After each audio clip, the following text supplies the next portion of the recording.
So the sets that were troublesome but you bonded with mostly, were you that kind of child when you were at that school? Were you a troublesome one? Not really, not really. I wasn't very good academically.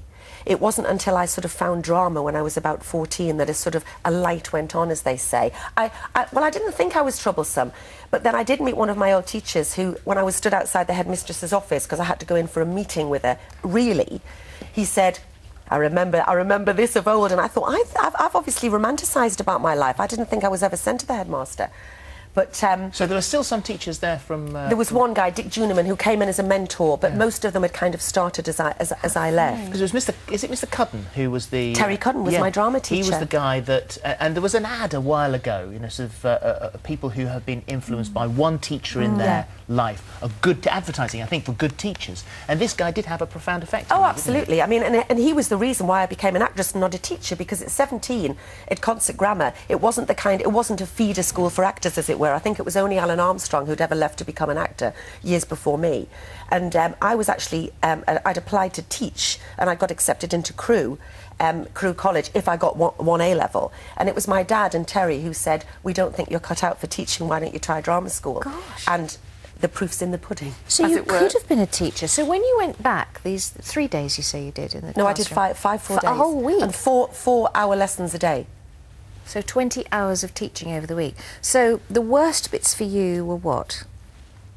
The worst bit, the bit when I get really upset, even though obviously because of editing there was more of a sort of journey before that happened, but nevertheless was the day that I was being OFSTED'd and I had to teach a class on emotive language.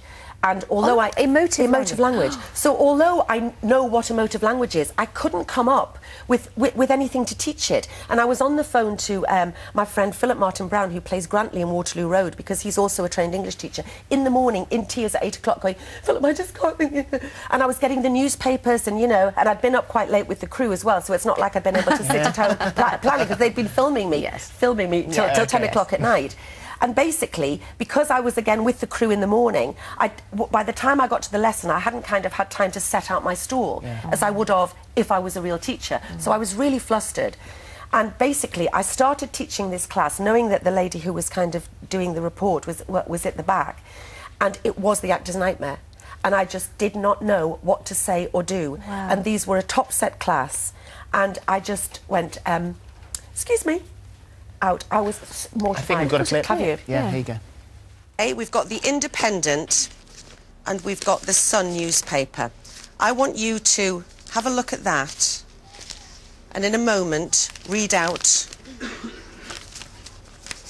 Right. I'm going to have a look at this.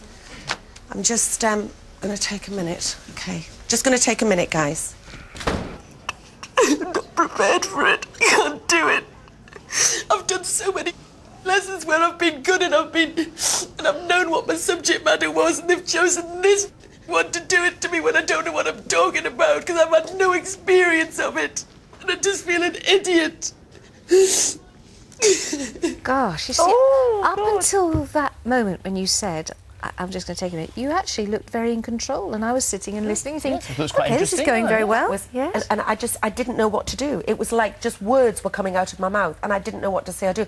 There were other lessons where, of course, I was more prepared and I could engage them. Yes. But I didn't have anything there, and it was just awful. So the best bits for you, though, that was obviously the worst. The best bits were, I think, probably my work with 11x6. And I just really...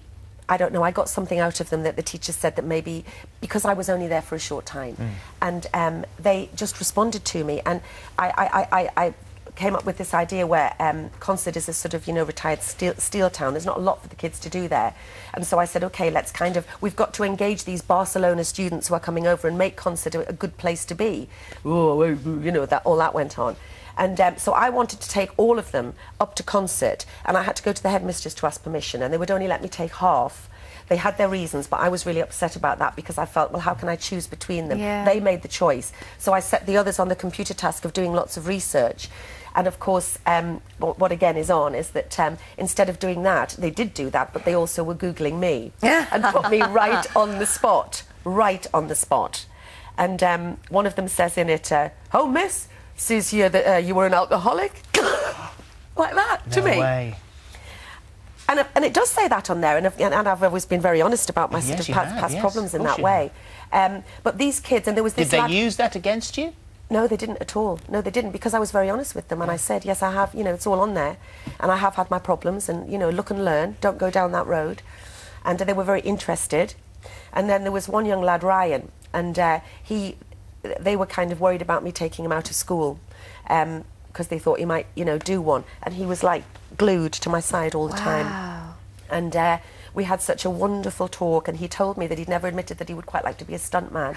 So I called a stuntman, Tom, a friend of mine, and when Ryan finishes school, he's going to take him out for a couple of days and stuff. But he'd always been embarrassed to say to the kids that he was going to be a stuntman, and I said, that's a wonderful thing.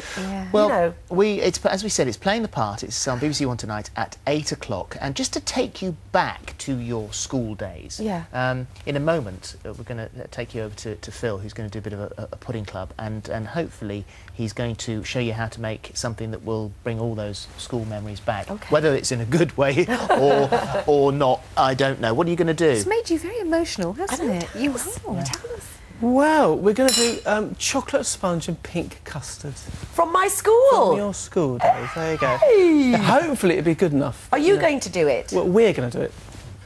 No, I'll do it for you, don't worry. Will you? Yeah. I'll stir. You can do whatever you like. All right, that's in a minute. Good stuff.